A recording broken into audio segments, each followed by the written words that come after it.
Swayam Prabha. Digital India. Educated India.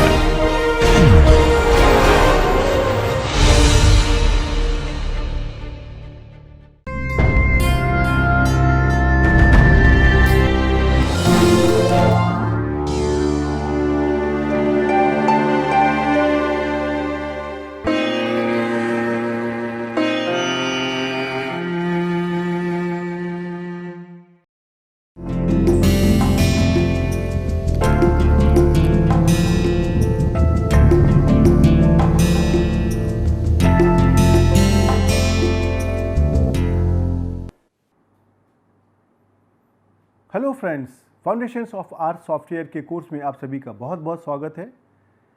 अब आपको याद होगा कि हमने अपने पिछले कई लेक्चर्स में आर के अंदर हम किस तरह से अपने कैलकुलेशंस, कंप्यूटेशंस करते हैं, उसमें हमारे स्केलर्स, डेटा वेक्टर्स और बिल्ट इन फंक्शन के साथ में हमारे किस तरीके के मैथमेटिकल ऑपरेशंस होते हैं, इसके बारे में समझने की कोशिश करी थी। अब उसी रास्ते पर हम और आगे बढ़ते हैं और आज हम मैट्रिक्स के बारे में समझने की कोशिश करते हैं। आप सभी को पता होगा कि मैट्रिक्स भी के जो हमारे ऑपरेशंस होते हैं, मैथमेटिकल ऑपरेशंस होते हैं, वो हमारे बाकी जो एडिशन, मल्टीप्लिकेशन, डिवीज़न इत्यादि से अलग होते हैं और मैट्रिक्स ऑपरेशन करने के हमारे नियम भी अलग होते हैं। अब सवाल ये आता है कि इस मैट्रिक्स थ्योरी को हम या इन मैट्रिसेस को हम अपने आर सॉफ्टवेयर में किस प्रकार से हैंडल करें। उसके पहले सवाल आता है कि इन मैट्रिक्स को हम क्यों यहाँ पे हैंडल करना चाहते हैं। तो देखिए, आर सॉफ्टवेयर का इस्तेमाल तो आपको आगे कहीं एप्लीकेशन में करना है ना, चाहे वो स्टैटिस्टिक्स हो या वो बाकी आपके कोई सब्जेक्ट हो। आप अगर हमसे पूछेंगे तो सांख्यिकी में हमारा मैट्रिक्स थ्योरी का बहुत उपयोग होता है और जो हमारी एनालिसिस होती है उसके अंदर इनपुट और आउटपुट दोनों हमारे मैट्रिक्स फॉर्मेट में हो सकते हैं। अब अगर हमको मैट्रिक्स के बारे में नहीं पता है और अगर हम अपने उस मैट्रिक्स के इनपुट या आउटपुट से किसी पर्टिकुलर इंफॉर्मेशन को बाहर एक्सट्रैक्ट करना चाहते हैं तो वह कैसे किया जाए, वो तो हम कर ही नहीं सकते हैं। इसलिए हमारे लिए इस मैट्रिक्स थ्योरी को आर सॉफ्टवेयर में समझना बहुत आवश्यक है। दूसरी बात, जब हम मैट्रिक्स थ्योरी की बात करते हैं तो हमारे पास यहाँ पे बहुत सारे ऑपरेशंस होते हैं, addition, subtraction, multiplication, inverse, eigen value, transpose इत्यादि। अब उतने सारे ऑपरेशंस को तो मैं आपको यहाँ पे नहीं बताऊंगा, लेकिन जो हमारे पॉपुलर और कॉमन ऑपरेशंस होते हैं उनके बारे में मैं आपको यहाँ पर बताने की कोशिश करूँगा। हो सकता है कि उसमें से कुछ ऑपरेशंस ऐसे हों जो आपको मालूम है और जो आपको ना मालूम हो। तो मेरी जो कोशिश ये है कि मैं मैट्रिक्स थ्योरी की बहुत ही एलिमेंट्री नॉलेज को इस्तेमाल करते हुए उस इंफॉर्मेशन को आर में कैसे इम्प्लीमेंट किया जाए उसके बारे में मैं यहाँ पे बात करने की कोशिश करूँगा। तो चलिए हम इस लेक्चर की शुरुआत करते हैं। इस लेक्चर में हम आपको मैट्रिक्स के बारे में बहुत ही एलिमेंट्री इन्फॉर्मेशन देंगे और आगे आने वाले कई लेक्चर्स में हम आपको भिन्न भिन्न तरीके के मैट्रिक्स ऑपरेशन के बारे में बताते जाएंगे। तो चलिए हम इस लेक्चर की शुरुआत करते हैं। अब ये तो आपको पता ही है कि मैट्रिक्स जो थ्योरी होती है और जो से मैट्रिसेस होती हैं वो हमारे कैलकुलेशन में बहुत ही आवश्यक होती हैं और आर सॉफ्टवेयर के अंदर मैट्रिक्स भी हमारा एक ऑब्जेक्ट की तरह होता है। मैट्रिक्स होती क्या है? मैट्रिक्स एक आयताकार अरे होता है जहां पर हम अपने न्यूमेरिकल वैल्यूज़ को रोज़ और कॉलम्स में अरेंज करते हैं। रोज़ कैसी होती हैं, ऐसे करके, और कॉलम्स ऐसे वर्टिकल होते हैं। तो अगर हम कोई यहाँ पर ऐसी लिखते हैं कि ये हमारी मैट्रिक्स है तो ये हमारी पहली रो है, ये हमारी दूसरी रो है, उसी तरीके से करके हमारी यहाँ पे पी रोज़ हो सकती हैं। और उसी तरह से अगर हम कॉलम की बात करते हैं तो हमारे यहाँ पे पहला कॉलम हो सकता है, दूसरा कॉलम हो सकता है, उसी तरीके से हमारे पास यहाँ पर मान लीजिए कि n कॉलम हो सकते हैं। तो ये जो मैट्रिक्स होता है ये हमारी वैल्यूज़ का एक आयताकार अरे होता है जिसमें हम वैल्यूज़ को p रोज़ और n कॉलम्स में अरेंज करने की कोशिश करते हैं। अब अगर आप कोई भी मैट्रिक्स थ्योरी की किताब को देखेंगे तो उस बुक के अंदर अगर हमको किसी मैट्रिक्स के किसी एलिमेंट को अगर लिखना है तो हम ऐसे लिखते हैं x और सबस्क्रिप्ट में ij। मैट्रिक्स के अंदर जो भी हमारी वैल्यूज़ होती हैं उनको हम उस मैट्रिक्स के एलिमेंट कहते हैं, और हर एक एलिमेंट का एक एड्रेस होता है और वह एड्रेस उस मैट्रिक्स की रो और कॉलम के द्वारा बताया जाता है।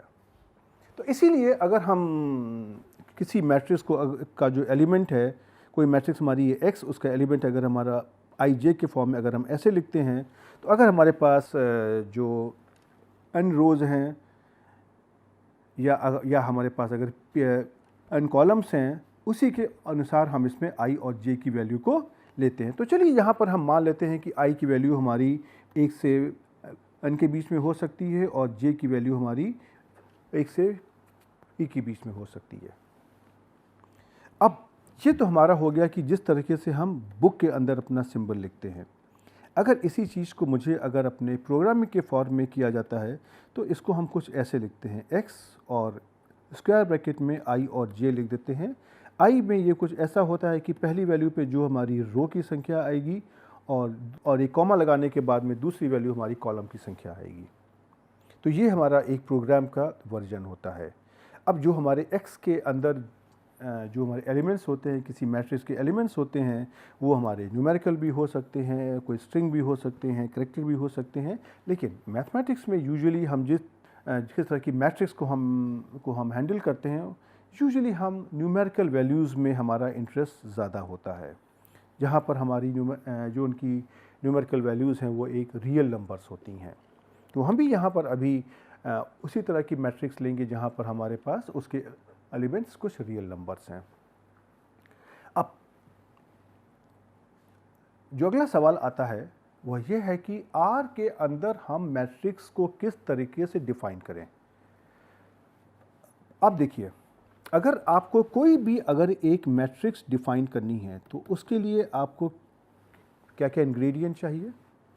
सबसे पहले आपको नंबर ऑफ रोज़ मालूम होना चाहिए, उसके साथ में आपको नंबर ऑफ कॉलम्स मालूम होना चाहिए, अर्थात कि उस मैट्रिक्स में कितनी रो हैं और कितनी कॉलम है, और साथ ही साथ उन रोज़ और उन कॉलम्स में जिन वैल्यूज़ को एंटर करना है वह डेटा आपको मालूम होना चाहिए।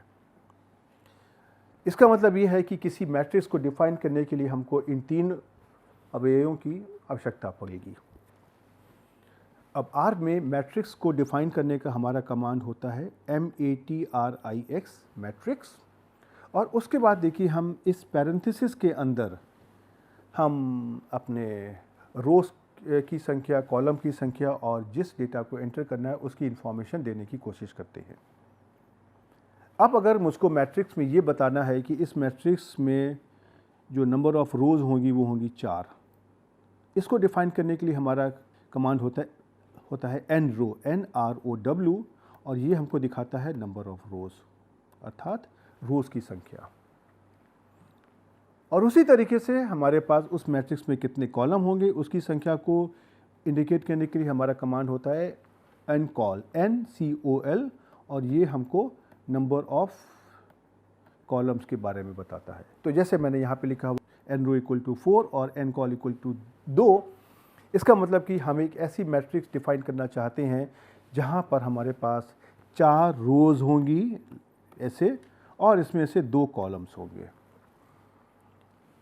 अब जब किसी भी मैट्रिक्स में 4 रोज़ और 2 कॉलम्स होंगे तो उसमें से हम जिन वैल्यूज़ को अरेंज करना चाहते हैं उनकी संख्या कितनी होगी, ये होगी 4 × 2 अर्थात 8। तो हमने क्या कह दिया कि जिस वैल्यूज़ को हमको अपने मैट्रिक्स में देनी है उसको मैंने एक नए पैरामीटर के थ्रू डिफ़ाइन कर दिया, और उस पैरामीटर का नाम दे दिया मैंने DATA, डेटा, और उसके आगे हमने लिख दिया डेटा इक्वल टू जैसे C1 2 3 4 5 6 7 8। अब देखिए जो हमने इस डेटा को यहाँ पे डेटा वेक्टर के फॉर्मेट में दिया हुआ है, इसकी जगह आप यहाँ पे बहुत भी हमारे और जो डेटा इनपुट करने के तरीके होते हैं उनको भी इस्तेमाल कर सकते हैं। आप डेटा वेक्टर को ले सकते हैं, आप उनको सीक्वेंस के फॉर्म में दे सकते हैं इत्यादि। इन कॉन्सेप्ट के बारे में अभी हमने नहीं बात करी, इसलिए हम यहाँ पर एक बहुत ही साधारण सा उदाहरण ले रहे हैं जिससे कि आपको समझ में आ जाए, और बाद में जब आपको बाकी चीज़ों के बारे में पता चल जाएगा आप उनको यहाँ पे डायरेक्टली इस्तेमाल कर सकते हैं। तो अब हम देखिए एक्स को डिफाइन करते हैं एक मैट्रिक्स जिसमें हमारे पास 4 रो और 2 कॉलम है और उसमें 1 से 8 तक के डेटा को अरेंज करना है। तो देखिए ये कमांड हमने लिखा और जब हम इसको आर पे एग्जीक्यूट करेंगे तो देखिए हमारे पास कुछ ऐसा आउटकम आएगा। तो देखिए यहाँ पे कितनी रोज़ हो गई, 1, 2 और 3 और 4। इसको हम कह सकते हैं R1, R2, R3 और R4। कॉलम्स कितने हो गए, 1 और ये 2, इनको हम कह सकते हैं C1 और C2। अब इसके साथ में आपको एक बात पर ध्यान देना है कि आपने यहाँ पे 8 वैल्यूज़ दी थी। ये 8 वैल्यूज़ इस मैट्रिक्स के अंदर किस प्रकार से अरेंज हुई हैं। आप देखिए पहली वैल्यू आपकी आई 1, उसके बाद उसी कॉलम में अगले स्थान पर अगली वैल्यू आ गई 2, उसके बाद अगले स्थान पर वैल्यू आ गई 3, उसके बाद उसी कॉलम में अगले स्थान पर वैल्यू आ गई 4। अब उसके बाद जब इसने अपने कॉलम को बदल दिया और ये दूसरे कॉलम पर आ गई और फिर इसने यहाँ पे 5 वैल्यू को एंटर कर दिया। 5 के बाद में उसी कॉलम में फिर वो 6 वैल्यू पे आ गई और फिर वो 7 वैल्यू पे आ गई और फिर वो 8 वैल्यू पे आ गई। तो अर्थात आप अगर देखिए आपने क्या किया, आपका ये जो डेटा था ये कॉलम वाइज अरेंज हो गया। अब एक सवाल तो आपके दिमाग में ये अवश्य आएगा कि इसी डेटा को अगर मुझको रो वाइज अरेंज करना है तो कैसे किए। ठीक है, हम उसके बारे में अभी आगे आने वाली स्लाइड्स में बात करेंगे। अब हम आपको यहाँ पे इन ऑपरेशंस को आपको आर कंसोल में करके दिखाना चाहेंगे, लेकिन अब तो आपने समझ लिया है कि मैट्रिक्स ऑपरेशन में आपके पास 3 ये आवश्यक पैरामीटर्स हैं, एन रो, एन कॉल और डेटा, जो आपको number of rows, number of columns और जो उस मैट्रिक्स में डेटा एंटर करना है उसके बारे में बता रहे हैं क्रमशः। राइट, और ये आपने देखा है कि ये जो आपका डेटा हो रहा है ये आपका कॉलम वाइज यहाँ पर एंटर हो रहा है। राइट, तो अब हम सबसे पहले आपको इस ऑपरेशन को यहाँ पर करके दिखाते हैं और हमें इस कमांड को मैट्रिक्स जहाँ पर हमारे पास है n row equal to 4, n col equal to 2 और डेटा इज इक्वल टू 1 से 8, ये मैंने यहाँ पे लिखा हुआ है और इसको हम देखिए एंटर करते हैं। तो अब देखिए आपका x कैसा आ गया, ऐसा आ गया 1 2 3 4 देन 5 6 7 8, मतलब कि डेटा आपका कॉलम वाइज यहाँ पर अरेंज हो गया। राइट, अब दूसरा सवाल आता है कि इस मैट्रिक्स में अगर मुझको किसी पर्टिकुलर न्यूमेरिकल वैल्यू को या किसी पर्टिकुलर डेटा को जो एक कोई दी हुई लोकेशन पर है उसको हम बाहर निकालना चाहते हैं या उसको हम एक्सेस करना चाहते हैं, तो उसको किस तरीके से किया जाए। तो किसी भी डेटा वैल्यू को एक्सेस करने के लिए हमारा आर में कमांड होता है, सबसे पहले हम मैट्रिक्स का नाम दे देंगे। जैसे मैंने यहाँ पे मैट्रिक्स का नाम दिया हुआ है एक्स, और उसके साथ में हम देखिए यहाँ पर स्क्वायर ब्रैकेट लगाएंगे और यहाँ पे हम सबसे पहले लिख देंगे उस रो संख्या और उसके बाद जो भी उसकी है कॉलम संख्या, और इसको हम स्क्वायर ब्रैकेट से बंद कर देंगे। तो इससे क्या होगा कि जिस रो और जिस कॉलम की संख्या यहाँ पे दी होगी वहाँ पर हमारा जो भी वैल्यू स्थित होगी वो हमको मिल जाएगी। अब कैसे उदाहरण के लिए अगर हम कहें यहाँ पर कि अगर हम लिखते हैं यहाँ पर मान लीजिए x से 3,2, अब इसका क्या मतलब हुआ कि हमको पहले रो संख्या 3 पर आना है। तो रो संख्या आपकी क्या हो गई, 3, ये आपकी हो गई, और उसके बाद कॉलम संख्या क्या है, 2, कॉलम संख्या आपकी हो गई ये। तो अब आप ये देखेंगे कि इन दोनों लाइन के इंटरसेक्शन पर क्या वैल्यू आई है, 7। तो अगर आप यहाँ पर आर कंसोल में टाइप करेंगे x और स्क्वायर ब्रैकेट में 3,2, तो ये इसकी वैल्यू आ जाएगी 7, जो ये इस वैल्यू को यहाँ पर दिखाने की कोशिश कर रही है। साथ ही आपको यहाँ में एक बात और पता चलेगी, कुछ लेक्चर्स पहले हमने बात करी थी कि हमारे पास गणित में तो 3 तरह के ब्रैकेट होते हैं गणित की कंपटीशन करने के लिए, ऐसे स्मॉल ब्रैकेट, कर्ली ब्रैकेट और स्क्वायर ब्रैकेट। लेकिन हमारे पास आर सॉफ्टवेयर में हम इन 3 ब्रैकेट्स का इस्तेमाल अलग अलग जगह पर करते हैं। तो यहाँ पे आपने देखा कि हम यहाँ पर स्क्वायर ब्रैकेट का इस्तेमाल कर रहे हैं।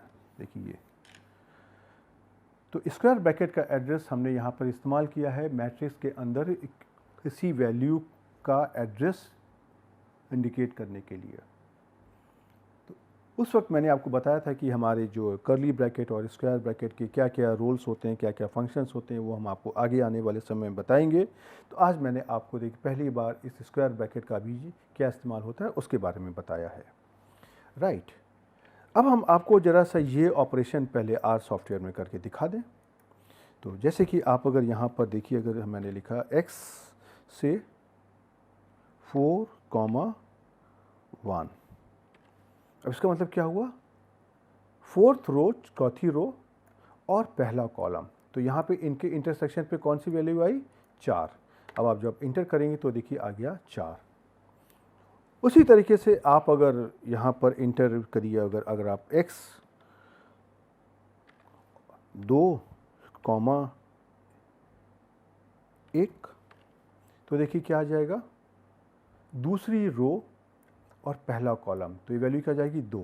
अगर आप इंटर करिए तो देखिए आ गई 2। अब आपने यहाँ पे कर दिया, लिख दिया x 2,4।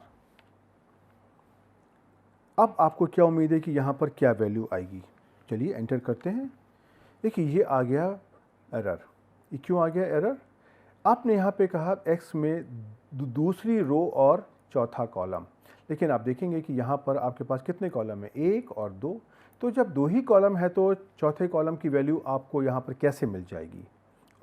और इसीलिए आर में मैसेज आ रहा है सबस्क्रिप्ट आउट ऑफ बाउंड, अर्थात जो आपने कॉलम को दिखाने के लिए सबस्क्रिप्ट दी हुई है, जो आपकी वैल्यू है 4, वह आपकी एक्स मैट्रिक्स की में जो कॉलम्स की संख्या है उससे बाहर है। तो ये इसका मतलब होता है और इसके द्वारा आप इन चीज़ों को यहाँ पर आप हैंडल कर सकते हैं। ओके, अब हम आपको देखिए कुछ और एस्पेक्ट के बारे में बताने की कोशिश करते हैं। जैसा मैंने अभी आपको इस मैट्रिक्स में जो हमारा डेटा होता है उसको हम रो और कॉलम वाइज कैसे अरेंज करें उसके बारे में बात करी थी। तो अब अगर हम आपको यहाँ पे ये बताने की कोशिश करें कि ये आप कैसे कंट्रोल कर सकते हैं कि डेटा आपका रो वाइज अरेंज होना चाहिए या कॉलम वाइज, ये बात यहाँ पे बताने की कोशिश करते हैं। तो देखिए हम आपके यहाँ पर यही मैट्रिक्स जो हमने पहले ली थी उसी को लेते हैं। तो ये मैट्रिक्स तो आपने ये देख ली है, ये आपकी यही वाली तो मैट्रिक्स है। और जहाँ पर आपने देखिए डेटा को कैसे अरेंज किया कॉलम वाइज। देखिए अब यहाँ पर अगर आपको ये कंट्रोल करना है कि आपका डेटा कॉलम वाइज होना चाहिए या रो वाइज होना चाहिए, उसके लिए हमारे पास एक और पैरामीटर होता है बाई रो, BYROW, सब कुछ हमारा लोअर केस अल्फ़ाबेट्स में रहेगा। ये बाई रो जो हमारा होता है ये हमारा एक लॉजिकल वेरिएबल होता है। तो लॉजिकल वेरिएबल है तो इसके हमारे 2 उत्तर हो सकते हैं, ट्रू और फॉल्स। अब जरा सा आप इसका मतलब समझने की कोशिश करिए एक जो सामान्य भाषा में। मैं हरदम कहता हूं कि जो भी आपके इसके आर के कमांड्स हैं आप उसको सामान्य भाषा में अगर समझने की कोशिश करेंगे तो आपके दिमाग में बहुत आसानी से बैठ आएंगे। यहाँ पर मैंने क्या लिखा है, by row equal to false, अर्थात कि हम अपने इस मैट्रिक्स को इंस्ट्रक्शन दे रहे हैं कि इसके अंदर जो डेटा हमारा अरेंज होना है वह बाई रो होगा। यह स्टेटमेंट रॉन्ग है, फॉल्स है, गलत है, अर्थात यह डेटा रो वाइज अरेंज नहीं होगा। अब जब हमारा डेटा रो वाइज अरेंज नहीं होगा तो कैसे होगा, 2 ही तो ऑप्शन है, या तो रो वाइज और या कॉलम वाइज। तो यह डेटा हमारा ऑटोमेटिकली कॉलम वाइज अरेंज हो जाएगा। तो आप देखेंगे जब इसका हमारा आउटपुट आता है तो एक ही कॉलम वाइज है, 1 2 3 4, इसके बाद में ये ऊपर आ गया, फिर 5 6 7 8।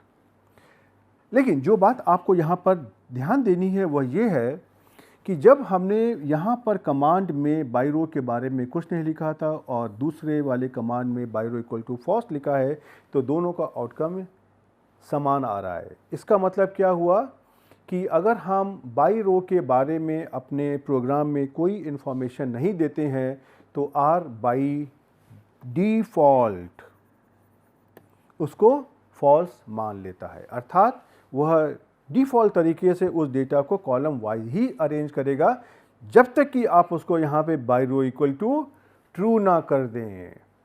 तो अगर आपको अपने डेटा को अगर रो वाइज एंटर करना है तो आपको उसी कमांड में जो आपने अभी लिया है वहाँ पर आप कर दिए by row equal to true, अर्थात जो हमारा डेटा है वो हमारा रो वाइज अरेंज होना चाहिए। तो इस केसेस में आप क्या देखेंगे, इसमें क्या होगा, आपकी पहली वैल्यू आ गई 1, इसके बाद ये पहले ही रो में गया और दूसरे कॉलम में उसने जो दूसरी वैल्यू है उसको असाइन कर दिया।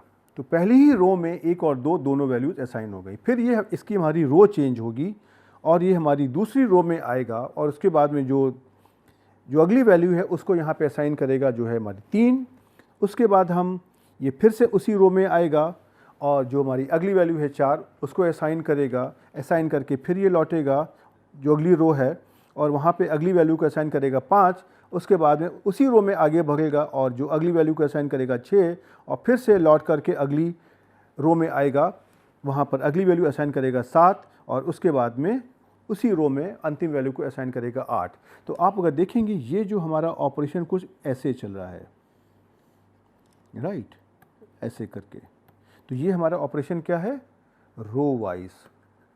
और अगर कॉलम वाइज होता है तो कैसे होता है, पहले डेटा ऐसे आता है कॉलम वाइज, फिर ऊपर जाता है, फिर घूम करके अगले कॉलम में आता है और फिर से घूम करके अगले कॉलम में आता है, ऐसे करके। तो अब आपके पास जो बात समझने के लिए है वह ये है कि अगर आपको अपना डेटा कॉलम वाइज एंटर करना है देन आप चाहें तो बाई रो के बारे में लिखें तो आप लिखिए by row equal to false, और अगर कुछ नहीं लिखते हैं तो भी हमारा ऑटोमेटिकली बाई डिफ़ॉल्ट डेटा हमारा कॉलम वाइज अरेंज होगा, और अगर आप लिखते हैं by row equal to true then हमारा डेटा रो वाइज अरेंज होगा।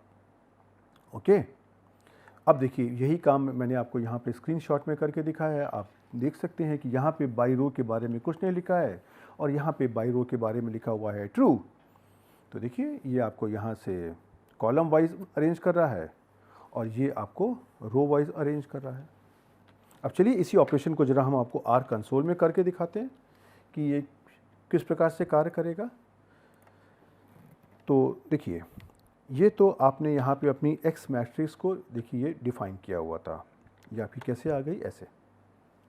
अब इसी कमांड में हम ज़रा सा यहाँ पर ऐड करते हैं by row equal to false. तो देखिए क्या हो गया, आपकी ये वाला आउटपुट और ये वाला आउटपुट दोनों आपके सेम आ गए, अर्थात कि इसका जो डिफ़ॉल्ट ऑप्शन हमारा बाई रो का है वो है फॉल्स।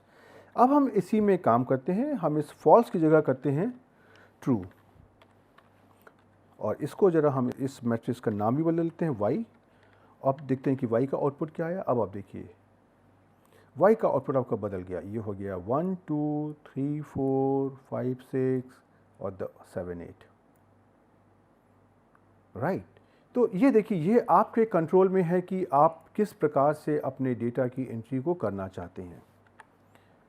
अब जब हमारा कोई डेटा अगर एंटर हो जाता है किसी मैट्रिक्स में तो उसके पास हम कुछ इन्फॉर्मेशन होती है जो हम निकालना चाहेंगे। अगर हमारे पास कोई कहीं से कोई मैट्रिक्स आ गई और हमको उसकी जो इन्फॉर्मेशन है, अर्थात जैसे कि उसमें कितनी रोज़ हैं, कितने कॉलम्स हैं, उसका मोड क्या है इत्यादि, इस तरह की इन्फॉर्मेशन अगर निकालनी है तो उसको कैसे निकाला जाए। तो उदाहरण के लिए हम अपनी इसी मैट्रिक्स को यहाँ पर लेते हैं जो हमने ली है एक्स मैट्रिक्स, जिसमें 4 रोज़ 2 कॉलम और 1 से 8 तक की वैल्यूज़ को दिया गया है कॉलम वाइज। देखिए आपका ये है, राइट। और इसी मैट्रिक्स में हम जरा से इसमें अगर हमको ये मैट्रिक्स खाली दी हुई है इसकी हम dimension, number of rows, number of columns निकालते हैं।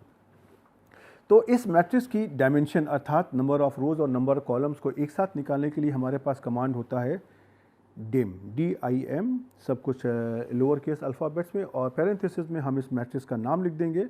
तो हमारा कुछ देखिए आउटकम ऐसा आ जाएगा 4 2, अर्थात इसका हमारा पैटर्न है वो ये है, पहले लिखी है रो और उसके बाद लिखा हुआ है कॉलम। देन उसके बाद में अगर हमको इस मैट्रिक्स की खाली रोज पता करनी है तो हमारा कमांड होता है n रो, NROW, और पैरेंथेसिस में हम लिख देंगे x। तो हमको इस x मैट्रिक्स की में कितनी रोज हैं वो पता चल जाएगा, इसका उत्तर आ जाएगा 4।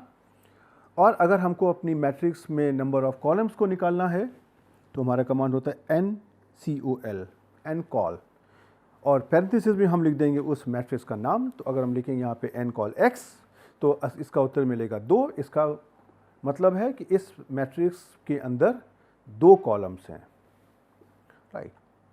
उसी तरीके से अगर हमको इस मैट्रिक्स का मोड निकालना है, आपको याद होगा हम लोगों ने कुछ लेक्चर्स पहले मोड के बारे में बात करी थी कि मोड हमारे न्यूमरिक होते हैं, कैरेक्टर होते हैं, और ध्यान रखिएगा कि हम यहाँ पे स्टैटिस्टिकल मोड की बात नहीं कर रहे हैं जो हमारा मीन मीडियन मोड वाला मोड होता है, राइट। तो अगर आपको इस मैट्रिक्स का मोड निकालना है तो आप ये देखेंगे ये हमारा क्या है, न्यूमरिक नंबर। इसमें सारे तो आपके वैल्यूज़ आपने जो दी हैं वो सब न्यूमरिक ही तो हैं। और उसी तरह से आपको अगर इस मैट्रिक्स के जो एट्रीब्यूट्स होते हैं उनके बारे में पता करना है तो हमारा कमांड होता है एट्रीब्यूट्स, और पैरेंथेसिस में आप उस मैट्रिक्स का नाम लिख दीजिए। तो इसकी स्पेलिंग होती है ATTRIBUTES, और पैरेंथेसिस में आप लिख दिए मैट्रिक्स का नाम x। तो आपको देखिए कुछ ऐसा उत्तर मिल जाएगा जहाँ पे लिखा हुआ है 4 2। इससे आपको इस जो मैट्रिक्स के जो एट्रीब्यूट्स हैं उनके बारे में पता चल जाएगा। तो चलिए आगे बढ़ने के पहले मैं आपको इन ऑपरेशन को यहाँ पर हम आपको करके दिखा देते हैं। तो जैसे कि अगर हम यहाँ पे ले लें y के बारे में, चलिए बात करते हैं। y हमने अभी डिफ़ाइन करी थी। तो y में अगर आपको देखिए निकालना है डायमेंशन ऑफ y तो क्या हो जाएगा 4 2, अर्थात इस y मैट्रिक्स में आपके 4 रो और 2 कॉलम्स हैं। आपको अगर यहाँ पे इसकी खाली नंबर ऑफ रोज़ को पता करना है तो आप कर दिए n रो y, उत्तर आ जाएगा 4। और अगर आपको इसके नंबर ऑफ कॉलम्स निकालने हैं तो आप कर दिए NCOL, इसका उत्तर आ जाएगा 2। और अगर आपको इसका मोड निकालना है तो मोड में आप कर दिए मोड ऑफ y, मोड, और पैरेंथेसिस में लिख दिए y, ये आ जाएगा न्यूमरिक।